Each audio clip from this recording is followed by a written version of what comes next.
Hey guys, Dozer here bringing you a new video. Today we're going to be talking about all the cards that have been spoiled so far for the new set, Outsiders, coming to Flesh and Blood later this month in March of 2023. So let's take a look at what all the cards are and have some fun thinking about how we're going to be using them in the days and weeks to come.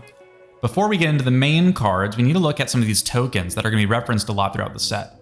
Bloodrot Pox is a token you give to your opponent from inflicting them with this disease, and you are going to give them a token that says at the end of their turn, it's destroyed and deals 2 damage to them unless they pay 3 resources. You can think about this being very similar to how Icelander's Frost Hex works, except the difference is that you don't need Arcane Barrier to pay for this. And essentially, Bloodrot Pox deals bonus damage.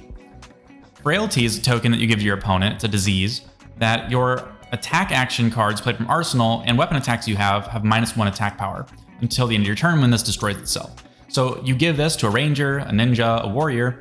Their weapons and their cards played from Arsenal are going to be a lot weaker. So Frailty is a way to be an anti-attack action card. Notably, if there's ever a way for a illusionist to give people Frailty, it could maybe block something out of Arsenal. I don't know. Something that's never going to happen.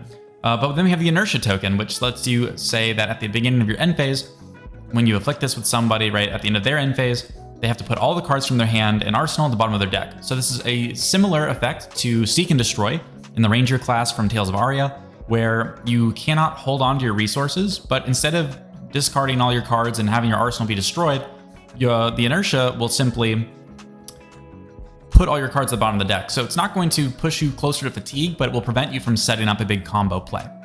Now that we've looked at all those, let's take a look at some of the cards in the set and start figuring out how we can use them and what our first impressions of them are. So first we have Usury Switchblade, an assassin hero. This is the adult version. 40 HP, totally standard. 4 intellect, totally standard. And her ability says that once per turn as an attack reaction, she can banish a card from her hand, face down. Then she flips that card face up and reveals it. If an attack action card with cost 2 or less is what she revealed, she can swap it out with a card with stealth that she's attacking with on the attack chain. So if it's an attack action card with cost 2 or less, put target attacking card with stealth from active chain link on the bottom of her deck, and then put the banished card onto the active chain link as the attacking card. So essentially she can swap in Switchblade, right? These decently strong attacks of cost 2 or less, and put them in place of her cards with stealth. Cards with stealth tend to have 0 cost. So Usury will be able to say, attack with a 0 cost card, have 1 card in hand that you don't know what it is, and then as an attack reaction, once you've finished declaring your blocks, you can swap in a bigger card without having to pay for it. So that is a pretty cool ability, and there are a lot of things that you can use this with, such as cheating in a Command and Conquer, or cheating in Pursuit of Knowledge, or any other type of good card that has a good on-hit effect. Notably, you can't swap in and get the effect of something that does something on play, like Flock of the Featherwalkers or E-Strike. But for anything with a good on-hit effect, she can basically sneak those into play past block. So you have to consider the different avenues that she's presenting with all these new cards that we're going to be getting in this set. Arachne is going to be a young assassin hero who is going to be a young replacement version of the other Arachne that we got out of Dynasty, because this one is Arachne Solitary Confinement. It's a different hero. And his text says, your first attack with stealth each turn has go again. And all he has to pay for that good ability is less than 1 health. It's just 1 health off the normal 20 young hero average health. So Arachne here will be able to string together a lot of stealth attacks and be probably pretty good in Blitz, I would imagine. Being able to get go again on these cards just for free it seems pretty good. So definitely interested to see what people do with him there. And so what we've seen a lot with these assassin cards is we have a lot of different new types of daggers. So remember that in Dynasty we got Spider's Bite, which is a 1 attack weapon. They all seem to have the same baseline of they cost 2 to attack. They have go again, they have 1 power, and they all have piercing 1. The only difference between all the different daggers so far is their on-hit effect. So Nerve Scalpel here says that if this hits a hero, the next time they defend with 1 or more reaction cards this turn, those cards have -1 defense. Orbitoclast has a similar effect, and But instead of it caring about reactions, it cares about non-attack action cards. And then the Scale Peeler cares about equipments. And as we recall, the Spider's Bite cared about attack actions. So now we've covered basically every type of card that can block. Reactions, attack and defense reactions, non-attack action cards, and attack actions. And we even have equipment. So I'm pretty sure we've covered all the bases here. And why do we want to have all these different types of daggers? Isn't Spider's Bite kind of bad? Like, isn't the rate on the damage not very good? Well, in some cases that's true, but we're going to get some new ways to use these daggers in this set. But before we get to that, we have to talk about Red Back Shroud. So Red Back Shroud says while it's in your graveyard, at the start of your turn, you can destroy 2 silver. And if you do, equip this again. So this is very similar to Mask of Perdition or the Black Tech Whisperers, where you're going to be able to rebuy back your equipments after you block with them with the Battle Worn and then get some kind of benefit as an attack reaction. So for Red Back Shroud, the attack reaction you get is destroy this. The next attack reaction card you play this turn costs 1 less to play. So basically this gives you a free resource for maybe a Razor Reflex or something. But you also can use it to block for a HP with the Battle Worn before you even use this. So this is going to be very useful for any assassin to be able to cheat out resources, especially for Arachne. Arachne has a lot of access to silver with his contract synergy. And so Red Back Shroud, Mask of Perdition, and Black Tech Whisperers are going to be a very good combination with each other. And maybe you throw in some glove on there as well. So the first assassin card we have here is Infiltrate. This is a stealth card with 0 cost, 1 pitch, and 3 block, and 3 physical attack. And it says it has stealth, which doesn't do anything on its own, but it synergizes with other cards, like we saw with Usury or even with some other cards that we'll see later. So when this hits a hero, banish the top card of their deck. You may play it until the end of your next turn. Basically, we're stealing their card, right? We're infiltrating their deck and we're stealing whatever card we find and we get to play it. Now, if we steal an arrow, we can't use their arrow because you have to have a bow to use those. But overall, it will allow us to help us fatigue our opponent and mill our opponent while also giving us some card advantage that we might or might not want to use. And we're denying stuff from our opponent. So Infiltrate's pretty cool there.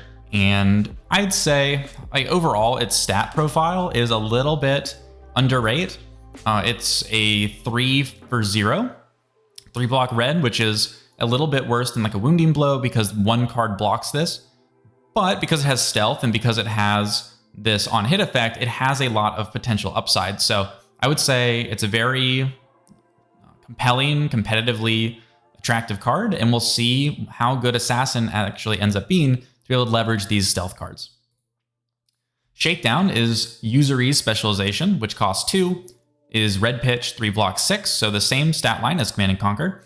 And instead of destroying Arsenal and having on the other effects of Command and Conquer, Shakedown allows you to say, if you've played or activated an attack reaction this chain link, Shakedown has, when this hits a hero, choose red, yellow, or blue, they reveal their hand, banish a card of the chosen color.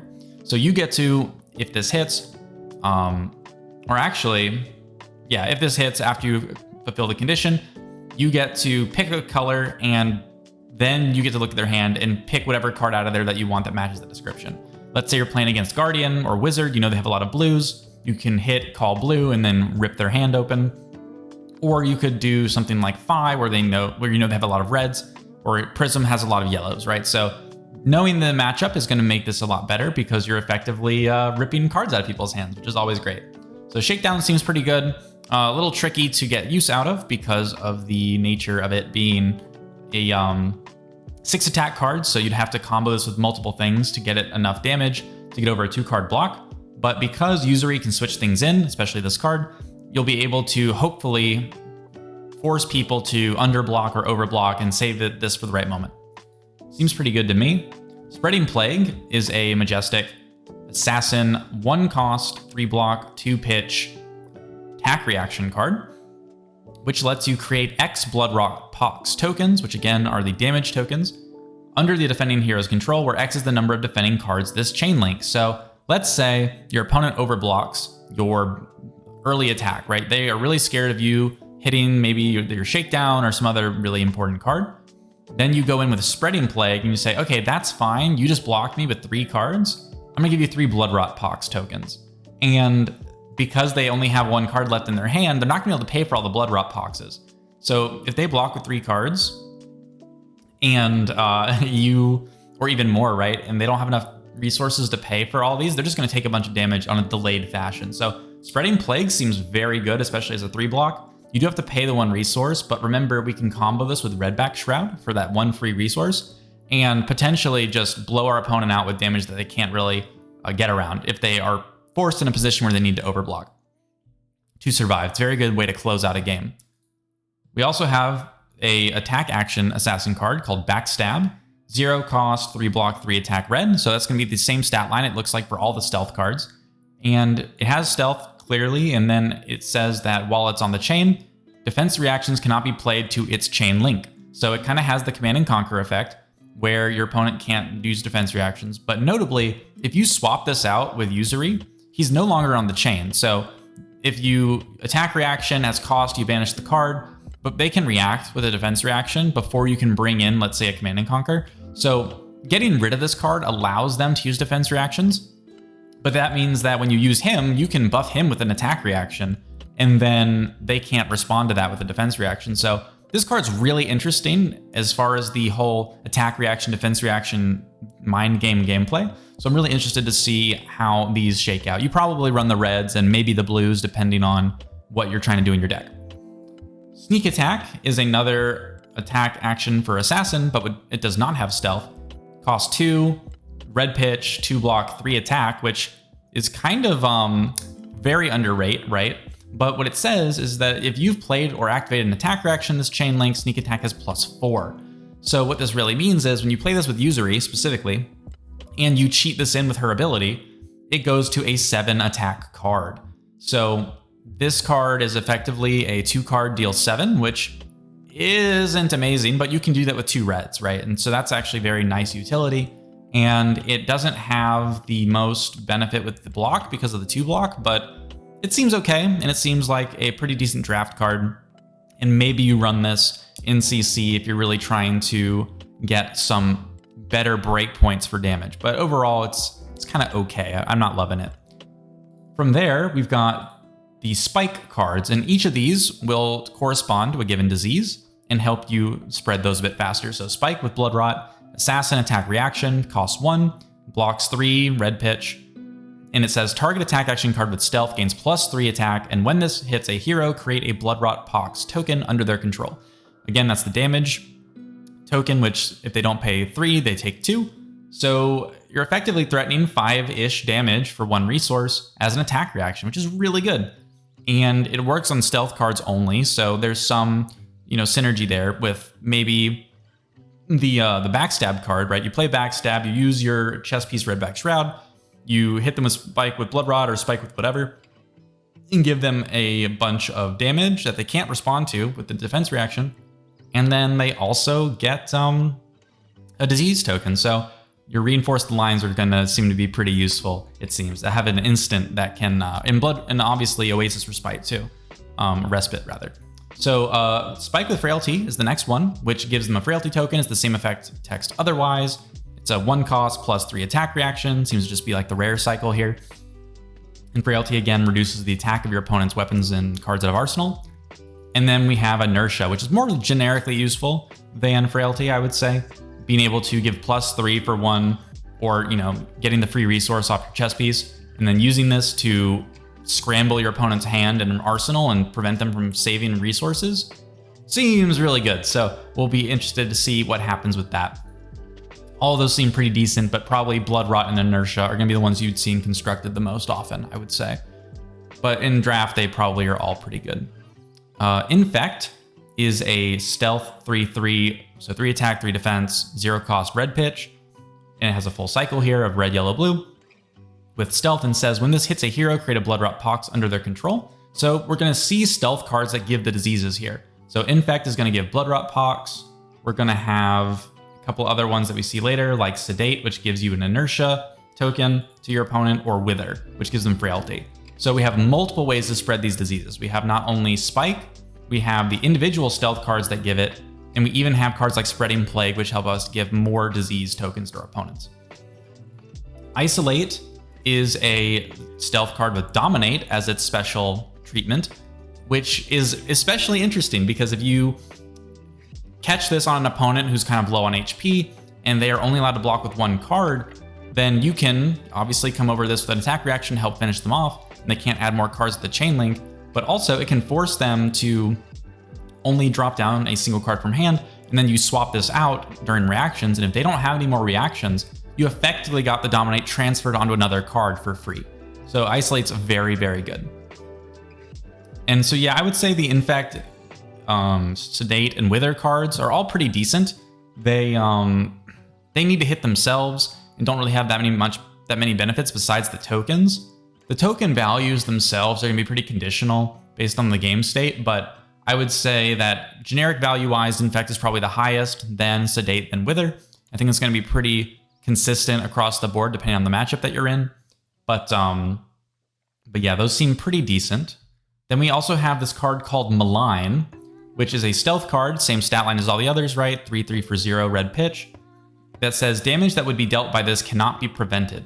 What this means is that if you have an effect like Crown of Seeds, Oasis Respite, or even something like a Spectral Shield token, Malign will cut through those damage reduction sources and go through. So let's say you had all three of those effects active at once, plus Earth Oldham reaction, all of those would get canceled out and Malign would still hit. So Malign seems to be a pretty good way to counter damage reduction type effects in specific matchups, but doesn't seem to be a cycle or something that you would want to run a lot of. So maybe not the best card, maybe it's situational, but having the tool is very nice for assassins. Prowl is a stealth card, which does not seem to have a cycle, but says that the next attack with stealth you play this combat chain gets +1. So normally that's not going to be very useful because usury doesn't really give attack action cards go again very much. However, Arachne Solitary Confinement will love this card because he can play this with go again and they don't really care if it hits or not because the on hit's not what's important, but he can make the next stealth card a 4 attack, which is going to make the on hit that much scarier. So Prowl seems to be very good for the new Arachne. Going off of Prowl, we've got our Sedates and Withers, and we've got Razor's Edge. This is kind of an older card that was spoiled a while ago, but it is a 0-cost attack reaction that lets you buff stealth cards for assassins. So it blocks 3, it's pretty good, and it gives you essentially the Iron Song response buff or Razor Reflex buff for free on specific cards. It seems really good for draft. Maybe in CC you find better cards than this, but I quite like it, and I think that it could definitely see its way into some decks depending on what you're trying to do. Going off of there, we got some reprints of Katsu and Benji. We know what those guys do, but the new ninja equipment headpiece that's a common that will be seen a lot in draft is called Mask of Many Faces. And it lets you use an instant ability by paying 1 resource to destroy it and name a card. That next attack action card you play this turn gains that name. And it has Blade Break 1, so you can either use this for 1 HP, like an Iron Rot, or you can use this to help fill a combo line, which ninjas love to do. So being able to rename a card on the chain link into something that you're trying to combo off of seems to be pretty decent, and we'll see how strong, once we know all the cards and how the whole draft environment works, how impactful this will be and whether or not this is a must pick or not. Going off of that, we've got to move into the ninja cards now. Cyclone Roundhouse is a 5-attack, 3-block, 2-cost yellow pitch card. That's a ninja attack action that says combo. If Spinning Wheel Kick was the last attack this combat chain, this has, at the beginning of the reaction step, banish a random defending card from each chain link. So this is pretty interesting because you will be able to send back or send away defending cards that were used before damage calculation. So like, let's say that your opponent blocks 1 card on Cyclone Roundhouse and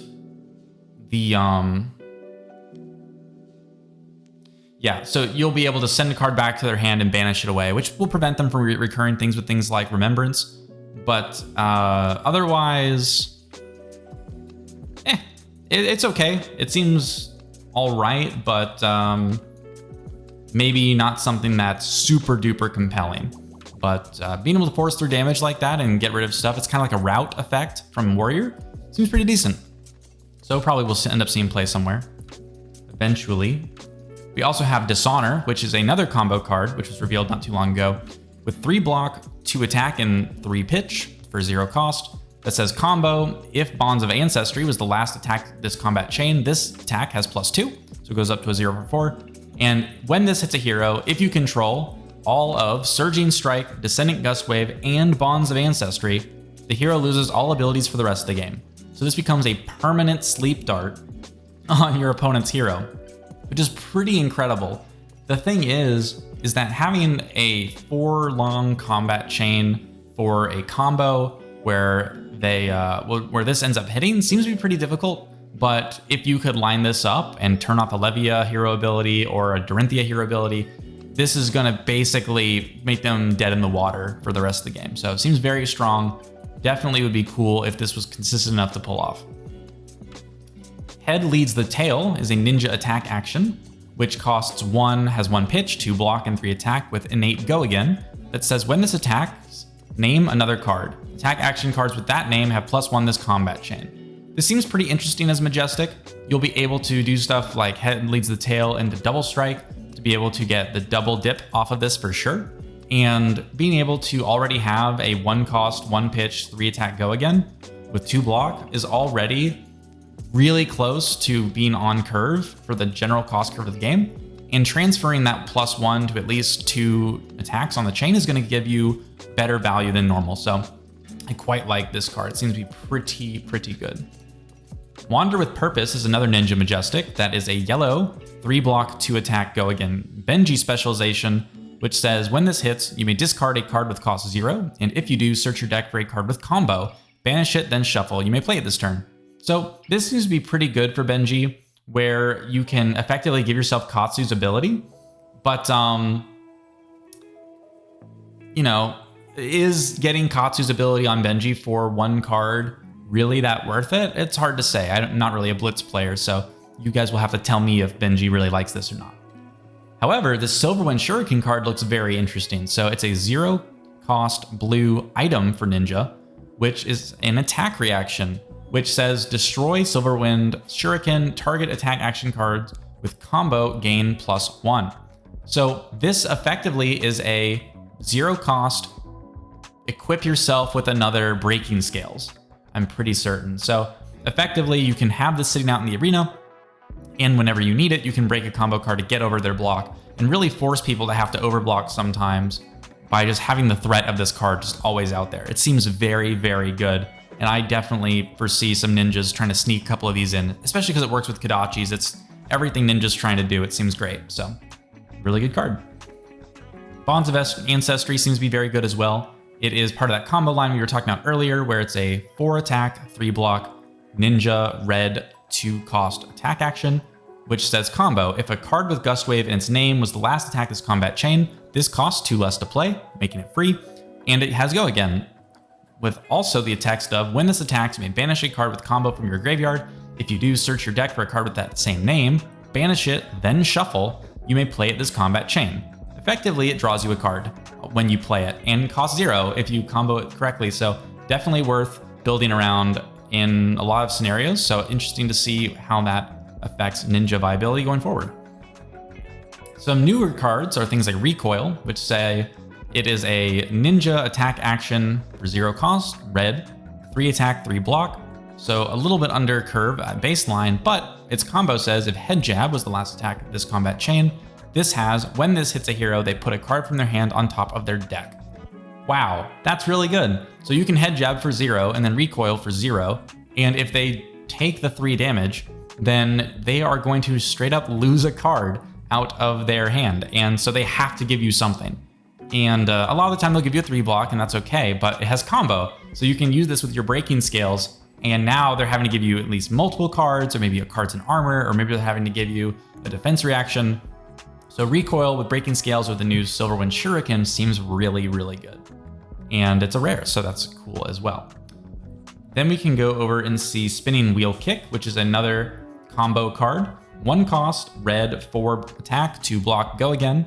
that says combo, if Twin Twisters or Spinning Wheel Kick, which is itself, was the last attack this combat chain, this has +1, and when this hits, put it on the bottom of its owner's deck. So this is kind of like a salvage shot for Ranger, where you can just keep looping this under the deck and kind of have a bit better time into fatigue, but it also gives itself some more damage. And Twin Twisters is a pretty good card, which can let you buff your following cards in multiple ways.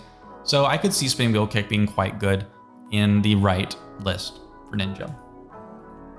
Back Heel Kick is a combo card with 3 attack, 3 block, 0 cost, and is red. And says if Twin Twisters was the last attack this combat chain, this has if Back Heel Kick would gain damage, instead it gains that much +1. So I'm not really a Ninja player, so I don't know how all these link together necessarily, but it seems like you could do something like, so you can rename Back Heel Kick perhaps with your mask. And so you could do maybe Twin Twisters into Back Heel Kick, rename it into Spinning Wheel Kick or Twin Twisters, right? And then you'd be able to Spinning Wheel Kick to this. Or you could Twin Twisters, Back Heel Kick, Twin Twisters, Spinning Wheel Kick, and then you could just get some more value out of that. It seems okay. I don't love Back Heel Kick. It doesn't seem amazing. Be Like Water, though, is a ninja attack action with no combo that says 0 cost, red, 3 attack, 2 block, go again. So it's basically a head jab. And it also says when this hits, you may pay 1. If you do, choose head jab, surging strike, or twin twisters, and discard games this name. So Be Like Water is just a head jab that is more than just head jab. You do have to pay a resource for that, but being able to have that flexibility and get a specific name for a combo seems really awesome. And you don't have to use it. You could just use it as a 0 attack for 3 go again. It seems pretty good. I would expect this to see a lot of play. We also have Descendant Gust Wave, which a lot of cards name. And this is a combo card with 3 attack, go again, 2 block, 1 cost, and 1 pitch. So it's a red card. It says, if Surging Strike was the last attack this combat chain, this costs 1 less to play and has +2. So if you Surging Strike for 5 go again into Descendant Gust Wave, you will be able to do that for free for 5 go again, which is quite good. You're not going to be able to do your Whelming Gust Wave for your 0 for 4 go again with the on hit draw card, but Descending Gust Wave seems pretty good. 5 go again is basically the same stat line as the Spears of Surreality card, except this has no Phantasm. So this could be quite good, especially because this costs 0 when it actually works. So I wouldn't be surprised if this found its way into some decks.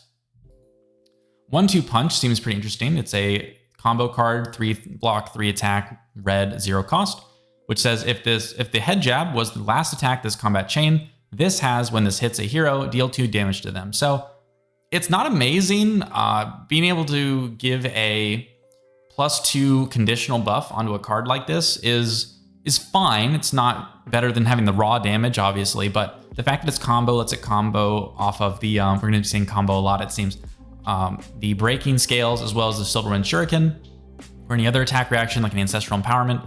So 1-2 Punch, it's good. I mean, it's a 0 for 5, right? If it combos properly, but and it has a lot of ways to get pumped. So it's probably pretty good and worth running, but it's not super compelling because it's a doesn't have go again, right? So this would be the end of your combo, and maybe that makes it a bit less attractive to run. And the last ninja card is just a reprint of Twin Twisters, but because we mentioned it so much, let's read it out because it hasn't really seen that much play before. It is a 1 cost, 3 attack, go again, 2 block ninja red pitch card that lets you choose one of 2 options when you play it. Either you can give your Twin Twisters itself +1, so it becomes a 1 for 4 go again, which is decent. And then you also can give your next attack on the combat chain +1. So your Twin Twisters could attack, and then you could buff your next combo card, which could put it over to 4 attack right away. And then you don't have to really worry about using your breaking scales to threaten the multiple cards or multiple things out of your opponent. So Twin Twisters seems pretty good. Really glad it got a reprint, just because, you know, we're mentioning it so much, and for draft, it seems really crucial. But now we get into the Ranger territory, and holy crap, we've got some good stuff here. So I love Ranger. I loved Lexi when she came out, and we tried to make Azalea work in Dynasty, but it seems that we've actually gotten some really powerful stuff here. So let's dig into it. We got some reprints of Azalea for the Blitz stuff, it seems. But Riptide, Lurker of the Deep. Ranger hero, 38 HP, 4 intellect. Whenever you play a card from hand, you may put a card from hand face down into your arsenal. Whenever a trap you control triggers, deal 1 damage to the attacking hero. This is insane for a couple reasons. One, whenever you play a card from hand, you may put a card from hand face down to arsenal. This is better than reload, because reload only works if your arsenal is empty and doesn't work with New Horizon. However, Riptide's ability works with New Horizon even though you have something face up in your arsenal that you're putting stuff around. So let's say you were to play 3 of a kind, you would be able to immediately reload a card from your hand before you draw, and you'd be able to play those cards out of arsenal, do some stuff. If any of those cards have reload, you could just keep chaining stuff into your arsenal and get around the restriction of 3 of a kind. Now, it doesn't let you just constantly chain everything out of your hand with reload because, you know, when you play it out of arsenal, it's no longer from hand. However, getting a free reload every time you play something from hand is kind of amazing, especially since it is, again, better than reload. And on top of that, to make matters even better, anytime you play a trap, you just deal damage to your opponent, which is amazing. Maybe it says a trap has to have its special ability. Maybe that's what it means by trigger. But the mere fact that he can do unblockable damage, like with Reckless Swing to your opponent, makes this guy really scary. And so we'll definitely see how the traps are functioning. The big thing that you have to know about traps is that before you had to play them from arsenal to get their value, but now the traps can be played from hand. They errated how they work. And so all the new traps can be played from hand. The old traps have been mechanically changed so that they still must be played from arsenal, but the new ones do not have that restriction. So the ranger weapon for this set, the common token level basic bow that we'll have access to, is Barb Castaway, which says once per turn as an instant, you can pay 1 to put an arrow from your hand face up into your arsenal. So this is like a standard redliner type of, hey, pay a resource, put a card from hand into arsenal. Helps you load your bow. Seems fine. And you have a once per turn instant where you can pay 1 to turn a card face up in your arsenal that was face down. So if you have an arrow in your arsenal, you can flip it up and put an aim counter on it. Now this is really interesting because this gives you a way to flip your arsenal without having to run Skullbow and Cross Wrap. And you get aim counters. So having Riptide able to use this card seems to be very good, because while Azalea might want to keep Death Dealer or Sandscour Great Bow, depending on how things go, Barbed Castaway is going to allow Riptide to easily put aim counters on his cards by, say, using a blue card, or to pay for everything, or he can use this to help him set up or even some of the other heroes could use this if they wanted to combine this with New Horizons. So Barb Castaway seems pretty decent. Maybe the other bows are better in the long run, depending on which ranger comes out on top as the premier ranger to use in Constructed, but I'm thinking Barb Castaway opens up a lot of options for how you build these characters.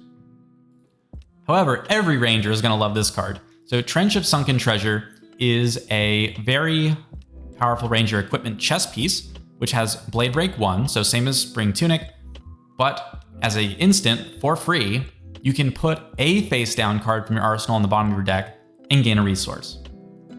This is amazing because this works with New Horizon. So let's say you have New Horizon, you've got a face down card in your arsenal that you couldn't use last turn.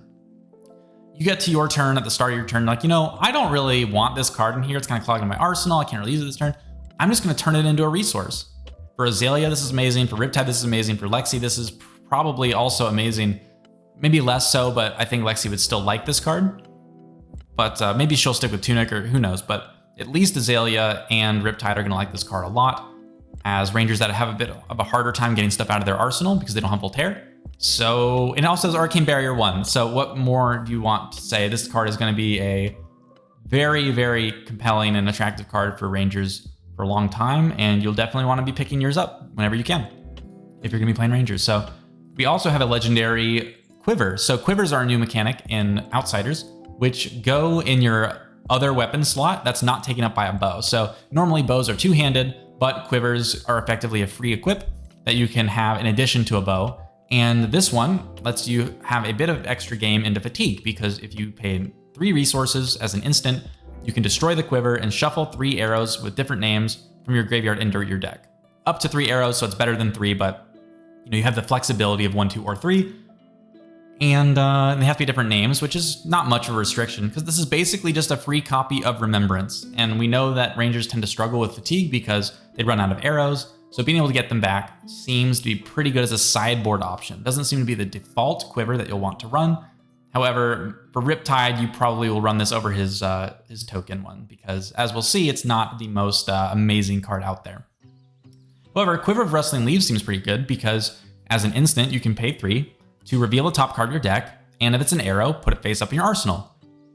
You destroy the Quiver, but effectively this is a, hey, I'm going to pay this blue card and opt, and if I get an arrow, I turn that blue card from hand into a arrow in arsenal. Seems pretty good. I mean, Riptide might run this over the Quiver, the Abyssal Depths, depending on how those heroes kind of shake out in their builds, but it seems pretty decent. Not necessarily a must run necessarily, because it doesn't seem that powerful, but to have the free option there, it seems one of the better options. However, Azalea gets a specialization this set. We get Crow's Nest, which is a token, so Azalea just gets this. And whenever an arrow is put face up into your arsenal from your deck, you can pay a resource, and if you do, put an aim counter on it. This is amazing for Azalea. Before, she was having to run Sandscour Greatbow to get access to aim counters, which wasn't amazing because you weren't drawing cards, you were putting cards from your top of your deck into your arsenal. However, with Crow's Nest, you can effectively get the same benefit as Sandscour, even though it costs 1 resource more, but now you have Death Dealer to be able to draw cards. So combining Death Dealer with Crow's Nest seems to be the way to go, as it allows you to run any bow with Crow's Nest to be able to gain access to all the powerful effects of aim counters.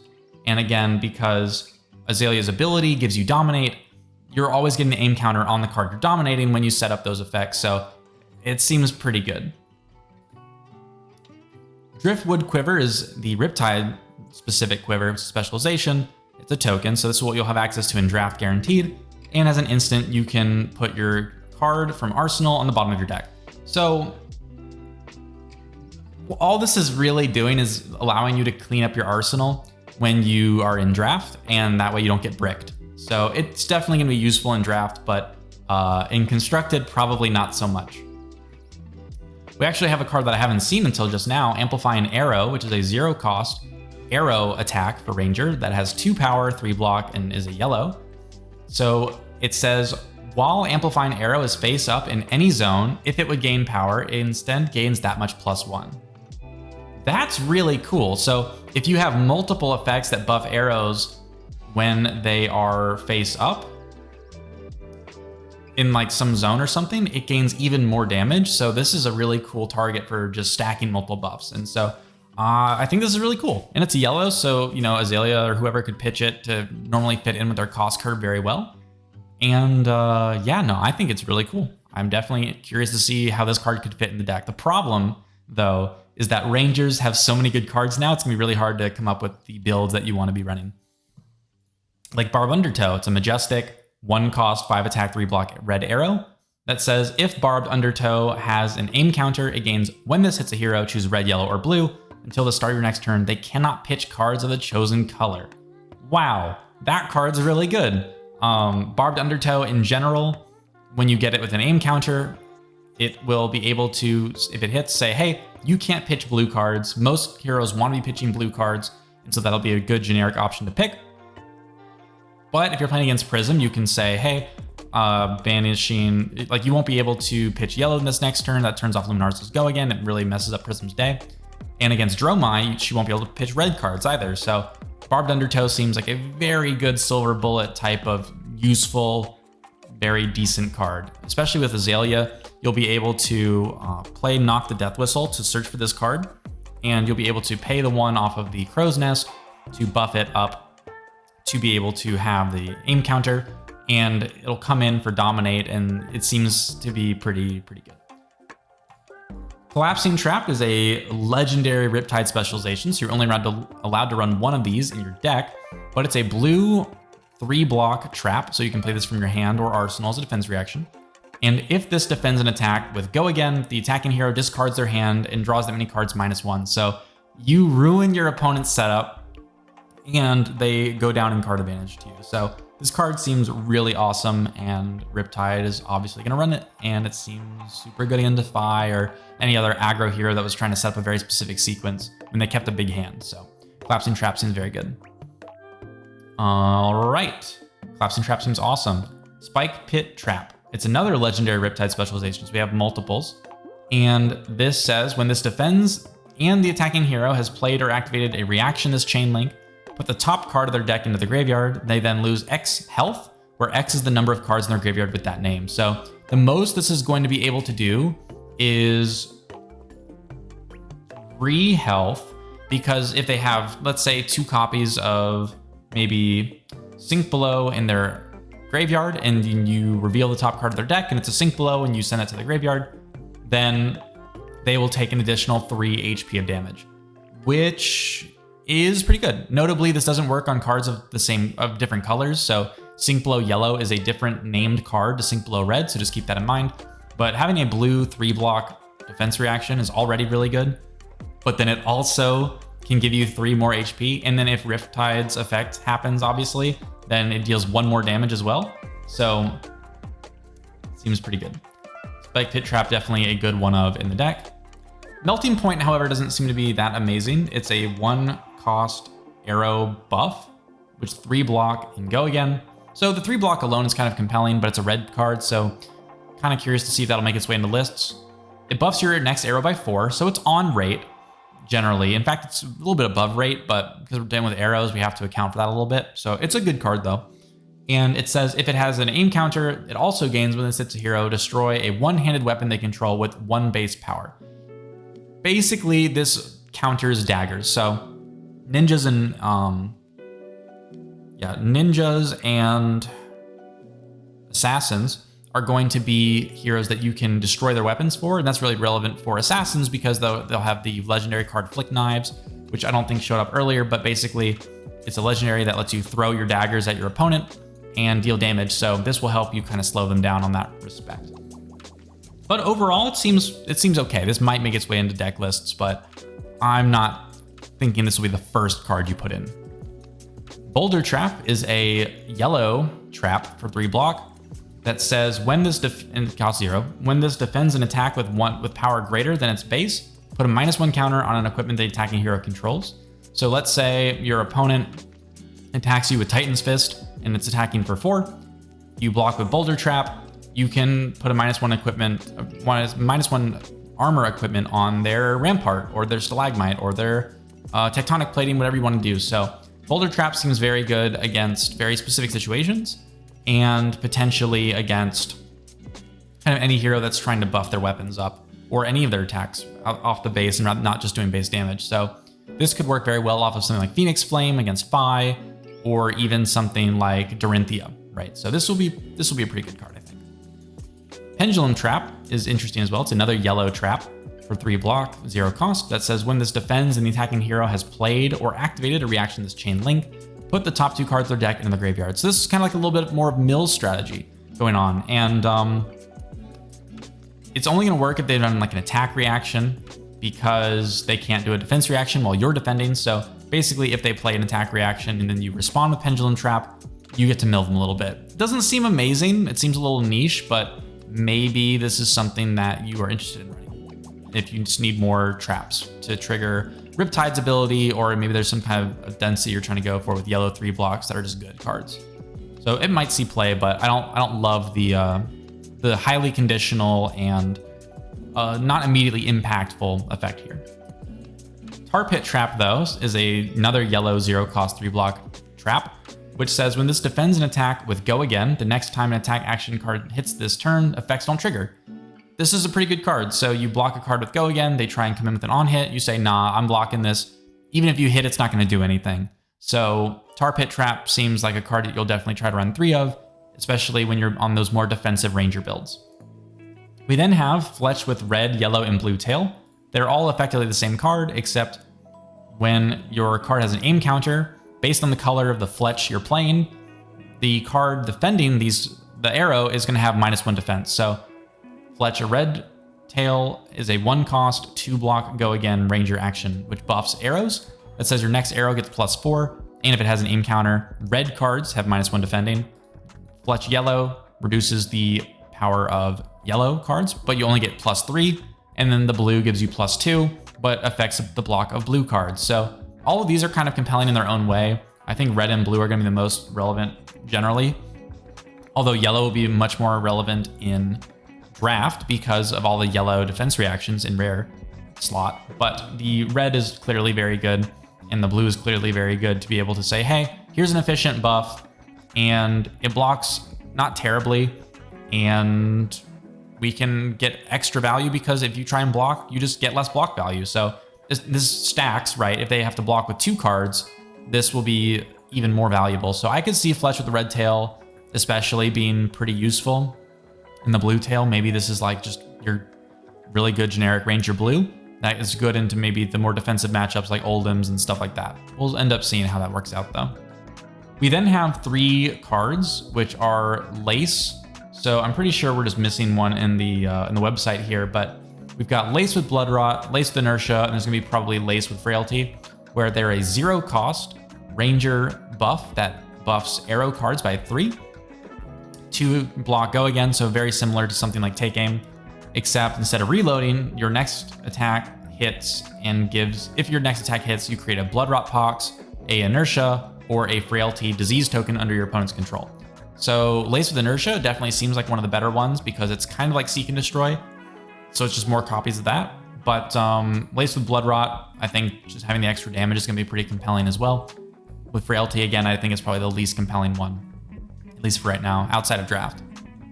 Infecting Shot is going to be part of a cycle of arrows that let you buff them with aim counters to get access to extra damage. And then they also just have a base on hit, which creates the different disease tokens. So Infecting Shot gives Blood Rot Pox, and if it has an aim counter, it gets +1 attack. So it's a 1/6 type of arrow, especially if you're using Sandscour Greatbow, where you don't have to pay extra resources for your aim counters. But we also have Sedation Shot, which gives the Inertia token, also gets +1 with an aim counter, and Withering Shot, which again, Frailty +1. So these seem pretty interesting. I don't know if we're going to get all 9 color or all the 3 colors, so all 9 copies, but I think again, Frailty is the weakest one. The other ones probably are pretty comparable.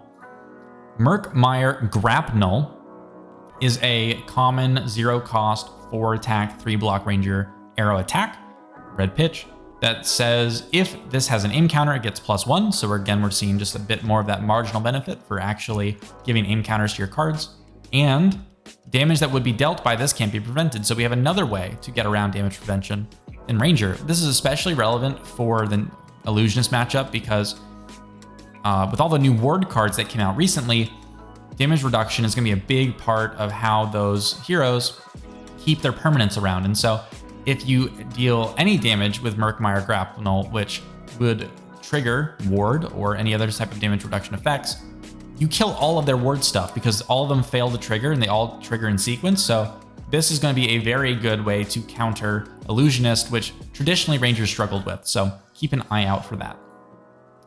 We also have Widowmaker, which if this card is only in red, it's still awesome. But if this card is in all 3 colors, it's amazing. So Widowmaker is a 1 cost red pitch, 3 block 4 attack arrow that says defense reactions cannot be played to its chain link. So it's the same text as Command and Conquer, except instead of destroying arsenal, it says that if it's defended by fewer than 2 cards, it gains +3. So it's a 1/7 arrow, which if your opponent doesn't block it, it's just basically a Mirage Metamorph, which is amazing. But then also, if they block it with 2 cards, they're over blocking and wasting value, right? So this card's awesome. If we get a blue pitch version as well, then I couldn't imagine running fewer than 9 of this. I think you run as many copies of this as you can. It seems awesome. Beyond that, we've got some of the hybrid cards. So this is the first set where we'll be seeing cards that are not heroes with double class. So we had the Emperor in Dynasty, but now we have some equipments and dual class cards. So let's take a look at those. Flick Knives is the Assassin Ninja equipment. So both of them have access to daggers. And as an attack reaction, once per turn, you can do this for free where you target a dagger you control that is not currently on an active chain link. So it's a dagger you haven't attacked with yet, at least the combat chain.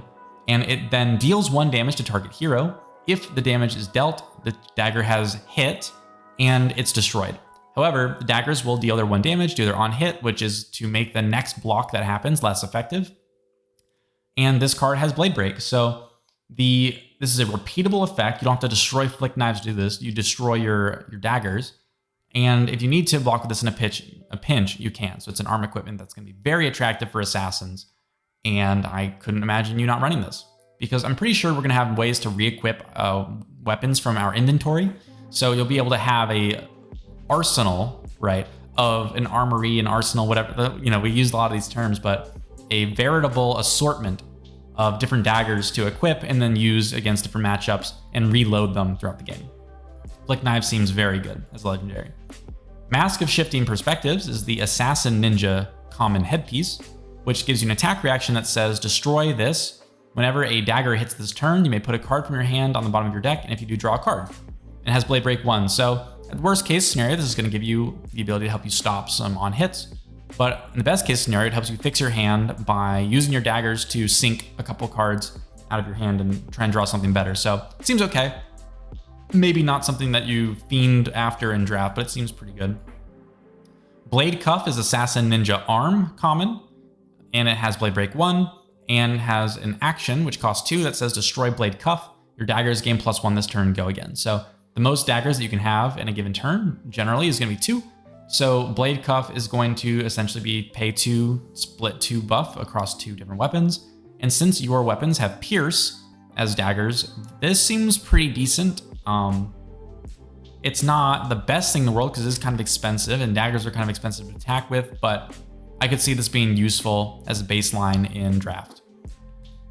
Beyond this, we have Stab Wound, which is a 0-cost blue 3-block 2-attack ninja assassin hybrid action attack, which says when this hits a hero, they lose health, where X is the number of times a dagger has hit this combat chain. So this works with Flick Knives, and as a 2-attack card with 3-block and 3-buff, it's currently about as strong as a Wounding Blow, so anything that happens after is gravy.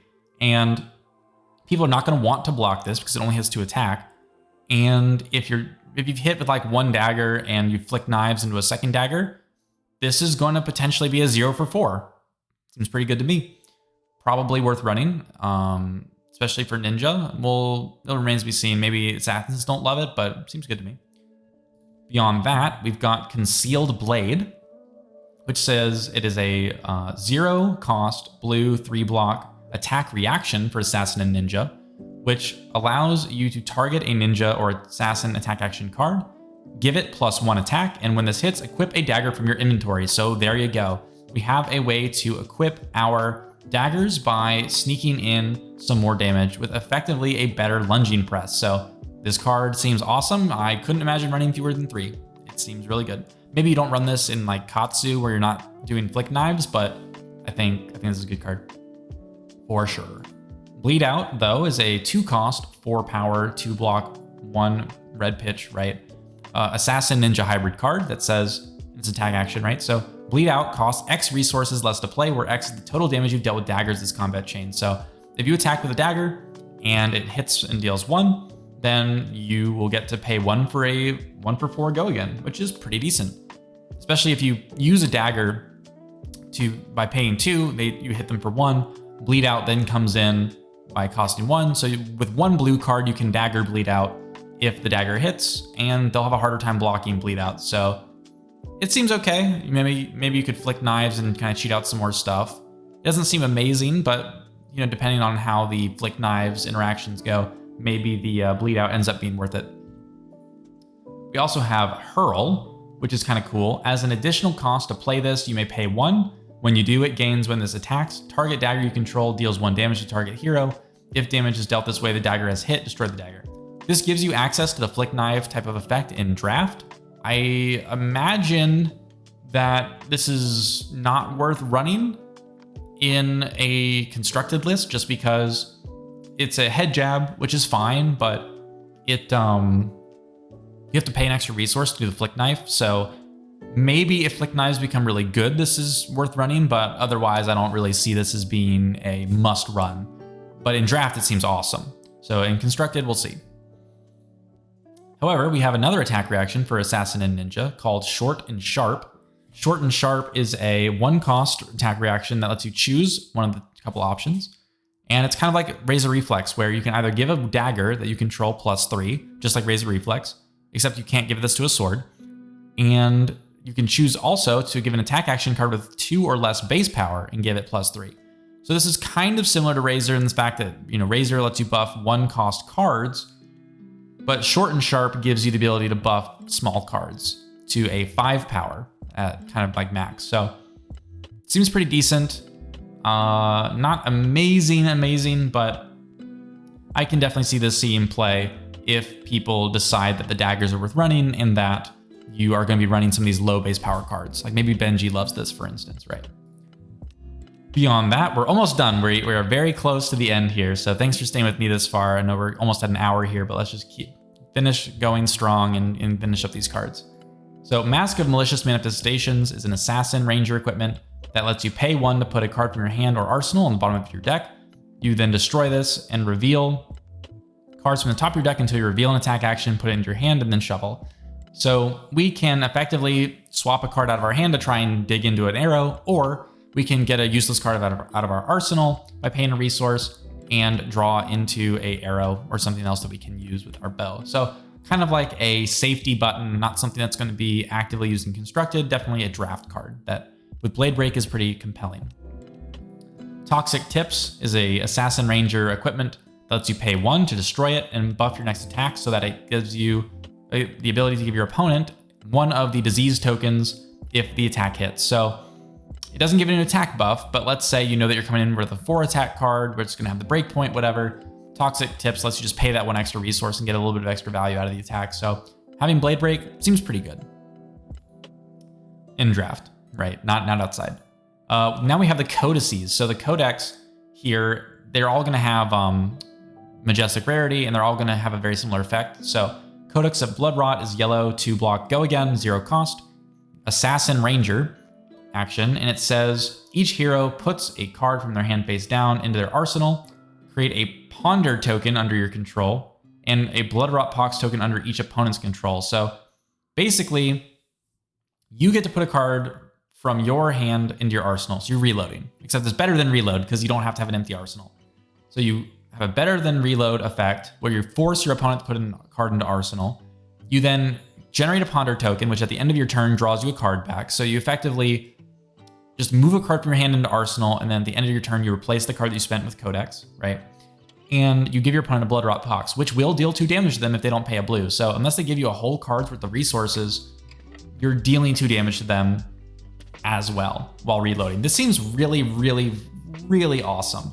The only other thing that I'll say is that Hemorrhage Bore is a good way to threaten the arsenal as a ranger, and being able to force your opponent to put cards into arsenal to threaten with Hemorrhage Bore seems pretty good. So let's keep going. We've got Codex of Frailty, which will do the similar effect where you create a, each person must put an attack action card from their hand in their arsenal, and whoever does this discards a card.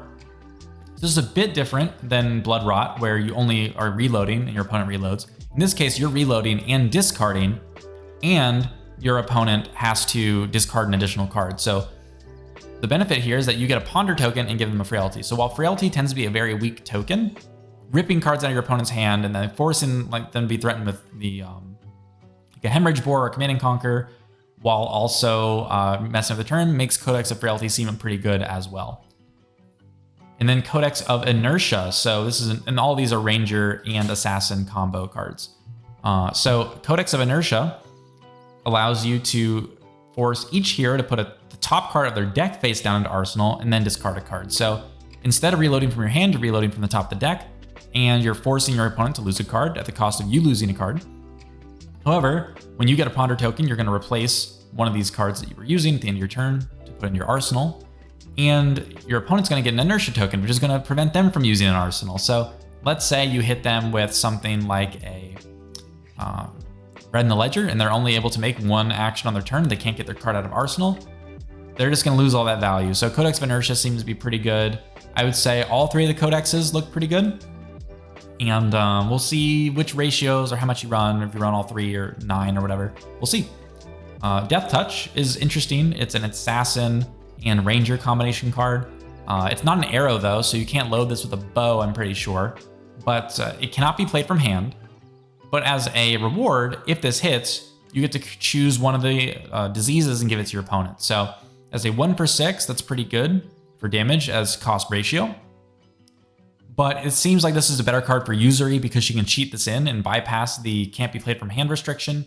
Whereas a ranger might arsenal this and be happy with it, but since it doesn't have go again, to me it seems a bit suspect. So I would imagine this be more of an assassin card than a ranger card for now. Although you do get all 3 colors, so it's pretty good. Toxicity is fun because it's a 0 cost, 2 block, go again red card for assassin and ranger, where the next attack that you hit of your class, assassin or ranger, this turn gains, when this hits a hero, they lose 5 life. So attack action cards get buffed, +5 for 0. That's really strong. It doesn't give you the raw value, but when you're doing dominate or attack reaction stuff with ranger and assassin, toxicity seems to be a pretty good way to push extra damage. And yeah, seems pretty good to me. Maybe not like a must run. Maybe this is a situational card. Maybe this ends up not seeing play because of how conditional it is, but I could definitely see this being worked around because it does give you quite a big buff.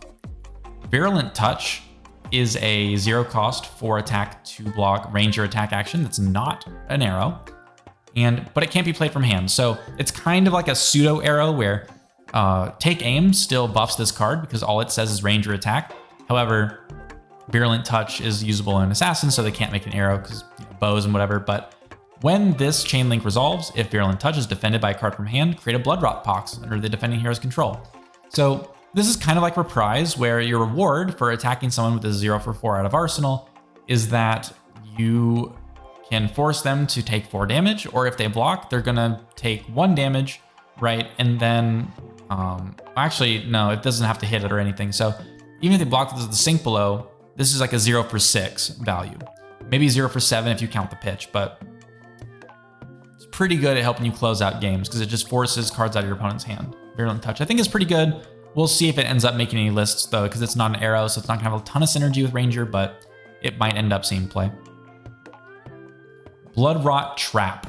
Frailty Trap and Inertia Trap. These are gonna be 3 block red pitch traps that are commons that say when this defends, the attacking hero has played or activated a reaction this chain link, create a Bloodrot Pox. So this is gonna do the same thing for Frailty, Inertia, but with different restrictions. So Bloodrot Trap cares about reactions, Frailty cares about go again, and Inertia cares about attack greater than base.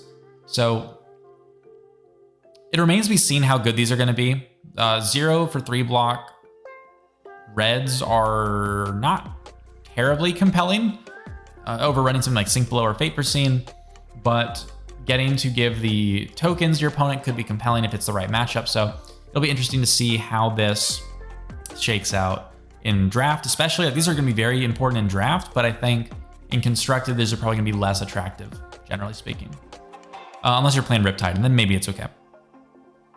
Vambrace of Determination is a card I'm very excited for because it's really good in Prism. Obviously, we are a Prism fan over here, and Vambrace of Determination is a legendary arm equipment that's generic, so anybody can run it. And as a once per turn attack reaction, you can pay a resource. The next prevention effect that prevent attack damage this turn prevents 1 less of that damage. Now, why is this good for Prism? Well, Prism's always had an issue on a more defensive strategy of having access to enough soul to enable her board of auras.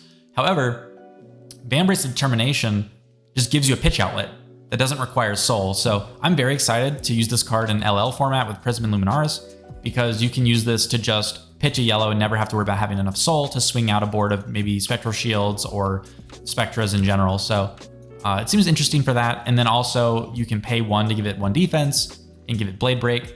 So this is kind of like another Footsteps where you can only use it once, but if you need it, then you can definitely get some value out of it. So it seems better than Dreamweavers and maybe Ironhide. So it could be interesting, and it's probably going to be very underplayed for a long time, but I'm probably going to pick mine up when the price is right and just have it in case for Prism because it seems useful.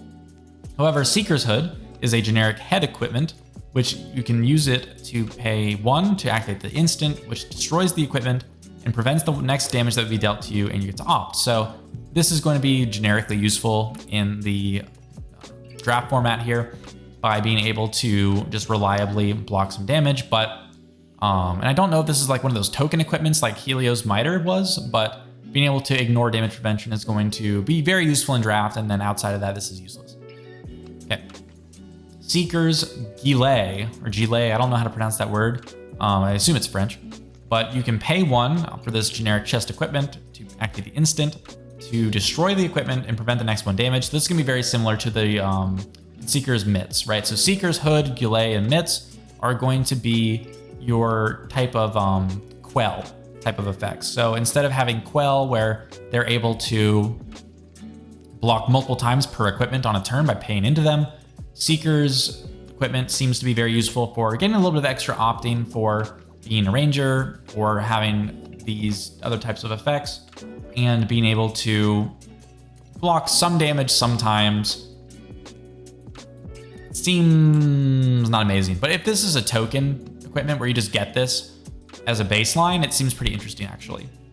It's cheaper than activating Helios Miter. Right, yeah, so all hood, gilet, mitts, and leggings for Seekers. Maybe it's interesting. It's kind of like an Iron Rot type of cycle. Yeah, we'll see how it is. We'll see how it goes. Amnesia is a majestic generic attack, which has the same stats as Command and Conquer. Red, 6 attack, 3 block, 2 pitch, or 2 cost. And when it hits a hero, cards and tokens they own lose and can't gain names until the start of your next turn. Before you get crazy, this does not affect cards that reference themselves. So if the cards like Crippling Crush says when Crippling Crush hits, blah, blah, blah, blah, blah, Amnesia does not affect that because you can replace the card's name in the third person with this card. So Amnesia does not just work on every single on hit in the game. In fact, it only really works on cards that specifically name things, such as like your Twin Twisters, your Masks, stuff like that. So it is good in that sense, like against Ninja or against other heroes that care about specific named cards, but otherwise it's not amazing, but it's not bad. It's got 3 blocks, 6 attack, like it's decent. Down and Dirty, 6 power, 2 block, red pitch, 2 cost. While this is in your arsenal, you may defend with it. It's pretty interesting. It kind of helps you counteract Command and Conquer by being able to get something out of arsenal. It doesn't have a good on hit or anything, so it's gonna be hard to justify running this. However, against Illusionist, this is kind of amazing because it's got 6 power and you can block with it from arsenal. So it's like a defense reaction, almost, right? Like you can arsenal this and save this for the right turn to counter an Illusionist while you're on the aggressive. Like while you're on the offensive bend, you can use Down and Dirty to destroy Phantasm. So that seems pretty good actually. Maybe not like a guaranteed card, like it's not gonna slot into anything directly. It's gonna be like a sideboard card, but seems pretty useful in some circumstances. Give and Take is a 1 cost, 3 power, 3 block, go again, red pitch card. So right off the bat, we're at a good baseline stat level. And when this is defended by an action card, you may put an action card with a cost less than this card's power from your graveyard on top of your deck. So let's say you buff this card, you can get up to like, maybe you buff this with a Nimblism because it's 6 power. You could put a 5 cost action into your deck. So if you're playing Bravo, this could be interesting. Maybe you have some kind of way to synergize with that, but realistically, most of the time you're gonna get a 2 cost card like a Command and Conquer back, or maybe some type of really good non-attack action. So, and it doesn't even have to hit, it just has to be defended. So it's kind of interesting because if you attack your opponent by buffing this card, you not only can get access to more options of cards to get back, but also they don't want to defend it, right? So at least with an action card, they'll have to want to use defense reaction. So Give and Take seems pretty interesting. It'll remain to be seen how useful it is, but I love what's happening to this card. It seems very interesting and very crunchy mechanically, so it'll be interesting to see if it sees competitive play. Shout out to Ethan Mansant on YouTube for his spoiler card Gore Belching. Gore Belching is a generic attack action that costs 0 to play, red pitch, 7 power, so far above curve, even though it doesn't block for its damage to cost ratio, so it's very powerful. But the downside is that when this attacks, you have to reveal cards from the top of your deck until you reveal an attack action card. Once you do, banish it, and this gains -X power, where X is the power of the card banished. Otherwise, this gets -7, and then you shuffle. So essentially, what all that means is you play this card, and you reveal cards from the top of your deck until you hit an attack. This then loses attack equal to that revealed card's power. So the ideal situation is you reveal a card with 0 power, and this keeps it 7 power. Or, you know, a 1 or something. So this is kind of good to get with like blue attacks in the late game where they have 1 power or 0 power, and you're trying to get like a big finisher off 1 card. So it's kind of an interesting way to do that, but it can't block, so it's not useful against phantasms.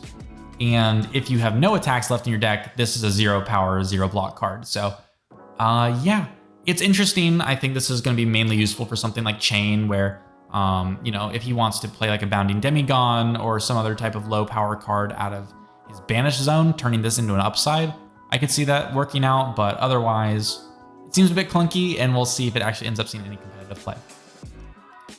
This card, however, seems amazing. Burdens of the Past is a 0 cost, 3 block blue pitch card with Go Again.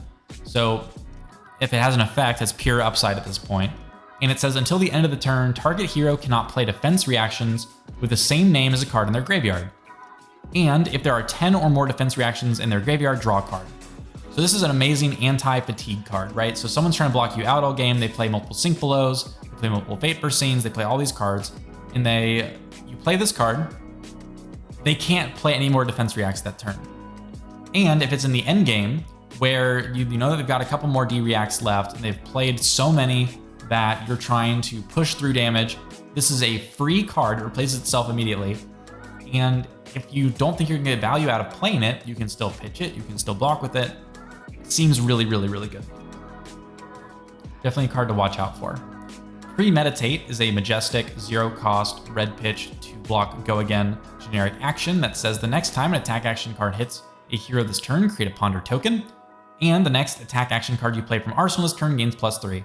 So this card is kind of, people are calling it Ponder Run, because it is a more balanced version of Plunder Run, where instead of getting an immediate draw from playing Plunder Run from arsenal on any attack that you play this turn, the next attack that hits this turn, attack action card, right, gives you a delayed draw at the end of the turn.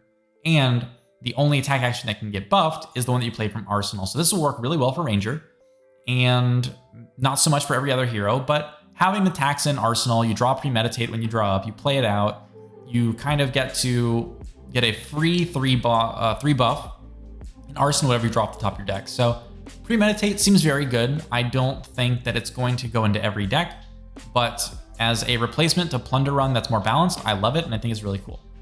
Definitely a good card that might see a lot of play depending on the deck. Humble is a 6 power generic 2 cost 2 block red pitch card. That's an attack that says when this hits a hero, that hero loses all abilities until the end of their turn, and their next turn, right? So this is a generic sleep dart. It's very good. This card is just a very good card to have in the game. Every class now has access to this type of effect, and it's very fairly costed, right? It's a 2 block, 2 cost 6 power card, so it's good at popping Phantasm. It takes 2 cards to block it, and it pays for a little bit of its good upside with a kind of bad defense value, but it still blocks somewhat, and I would rate this as a pretty good generic card. Maybe if your deck really needs this for a certain matchup, this ends up being very good for you. You know, being able to turn off Levia's hero power, you know, poor Levia, or being able to turn off like Chain's hero power, or any other number of heroes that are really debilitated by losing access to their hero power, like Starvo. This would have been great for instance. So Humble, pretty good, and it's a rare. It's low rarity, so we love that. Looking for a Scrap is a 1 cost 4 power 2 block red pitch card. That's a generic action attack that says as an additional cost to play this, you may banish a card with 1 power from your graveyard, and if you do, this gains +1 and Go Again. So this is kind of like Nimble Strike. We were trying to set this up with something in your graveyard to get some benefit, except this becomes a 1 for 5 with Go Again by simply having a blue card generally in your graveyard. So if you block with a blue attack that has 1 power, you're going to enable Looking for Scrap later, and 1 for 5 Go Again is very strong. So I would anticipate this card to be quite compelling in any type of aggro or aggressive, faster type of list that has enough 1 cost blues or 1 power blues to block. So like Ninja, stuff like that. good. Wreak Havoc. This is, we have seen C at home. 2 cost, 6 attack, 2 block. So again, 1 less block than Command and Conquer for being a red. Defense reactions cannot be played with Chain Link, so just like Command and Conquer. And similarly to the Command and Conquer, when this hits a hero, you may turn a card in their arsenal face up, then destroy a defense reaction in their arsenal. So it's not quite as good as Command and Conquer because Command and Conquer destroys everything in arsenal. But Wreak Havoc lets you look at what's in their arsenal, get some information, and if they've got a defense reaction that was stuck in there because they weren't allowed to activate it due to the first part of Wreak Havoc, then you'll be able to destroy it similarly to Command and Conquer. So, and it's a rare, so it's a lower rarity, side grade / downgrade to Command and Conquer. That still accomplishes much of the same thing. So it's very good. Not necessarily going to replace Command and Conquer, but as a budget alternative, it's going to be pretty great as a alternative. Now, what's an amazing card is Cut Down to Size. If this comes in multiple colors, it's amazing. If it doesn't, it's still fine because it's a 6 power, 2 cost, 2 block red pitch card that says if this hits a hero and they have 4 more cards in their hand, they must discard a card. Yes, your opponent does not get to keep all their cards in their hand. They must block you or they're losing cards anyway. So this is my little Crippling Crush. It's a little baby Crippling Crush that anybody can run. You can pummel it. If they, you can cheat this in with Usury. This card's great. This card's absolutely fantastic, and it's a common. So rejoice, budget players. This is a fantastic card to help you combat aggro or decks that are trying to push you out of the game by leveraging a big HP lead to turn around and try and kill you. So Cut Down to Size, fantastic card. Thank you, LSS, for making it generic. We also have Destructive Deliberation, a generic attack that costs 2 and has 5 power, 2 block, and is red pitch. That says when this hits a hero, create a ponder token. So this is effectively like a delayed snatch or kind of a delayed pursuit of knowledge. It's not great. This card is not great.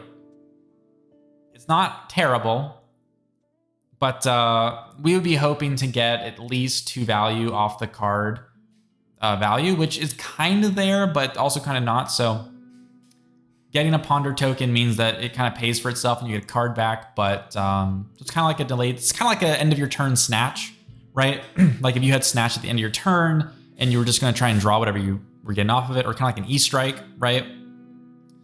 You're kind of getting some value there, but again, this is conditional.